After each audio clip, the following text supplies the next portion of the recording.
Sponsored by 666bet.com. The Big Fight. Sponsored by 666bet.com. Coogan Cassius for iFull TV in association with Macklin's Gym Marbella and 666bet. With me I have Liam Smith here in Liverpool at the Callum Smith and Tony Bellew workout. How are you, Liam? I'm good, you? Yeah? Yes, I'm good. All good. Huge night for your brother this week, Callum, against Sedge Locker. Yeah, massive night for him, you know, a big step up on a big stage and a massive bill, so I'm looking forward to. I mean, not say by far, but he seems to be the best opponent on paper your brother's faced due to his record and who he's lost to, etc, etc. But we'll find out a little bit more about your brother this week, Callum. Yeah, I do think you're right. It is by far, you know, it's by far his biggest step up, and you know, on paper, it's probably, you know, say he's an underdog, Coogan, to be honest with you. He's not a big kid, only lost to 2 world champions, Saki Beaker and Abraham. He's reached that better level than Callum, and you know, he's done the distance more times than Callum and stuff like that. So, you know, it's a big step up for him, but say it's one we know he's ready for, and I think he'll show on Saturday he's ready for that level.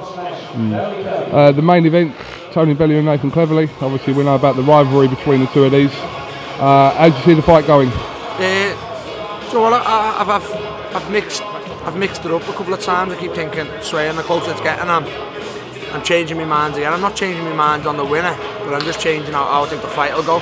Whereas I always said Nathan Cleverly's proper up for this, and I always said that'll be a downfall now. And I think Bellew stops him inside 4 rounds. That was me, you know, me prediction from a long way out. But this like past 2 weeks, he seems to have calmed down Cleverly, and he seems controlled a bit more. So I think it was all an act.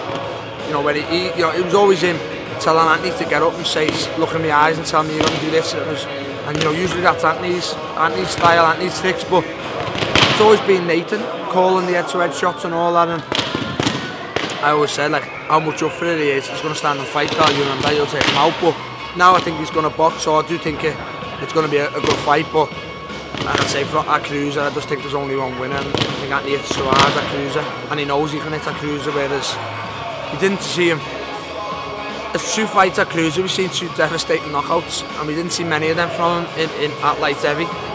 And I've seen, you know, 20 odd of them in the amateurs at heavyweights. Some of the scariest knockouts I've seen have been from Anthony Bellew, and he never put many asleep at light heavy. I always laughed, and like I said to Callum, it's mad the way he hasn't done it. You always thought as soon as he turns pro with them little gloves on, he's gonna hurt people, and he's stopped a lot, but he never had not many devastating ones. And as soon as he's gone to cruiser, he's had 2 devastating knockouts, so I think he knows he can hit that cruiser.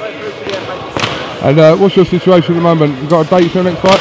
Yeah, as I say, I couldn't make the December, so it's just going to be February now. I think that's the next bill they're gonna have, which I can go on. So I was meant to go and sit with Frank on last Tuesday, but I went to Madrid towards Liverpool, so, and then obviously I was going to see him this week, but the passing of my nan's passed away, so I'll give it a week or so, and then I'll go and see him and sit down, and we'll sort out what we're going to do for Feb. Will it be Liam Williams, you know?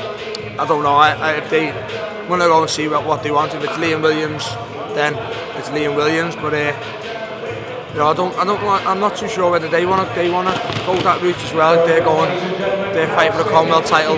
Maybe they're fighting for the Commonwealth title because I'm out injured December, and it might get them a title, it might get them 12-round experience. Like I said before, Liam Williams he's had 110 rounds, I was looking for one of the besides that. He's beat no one, and he hasn't done the distance much, so they need experience, and I don't think he's going to get it by fighting Michael Lomax. You know, the joke fight, to be honest with you, from who he was saying I had to fight for the Commonwealth title.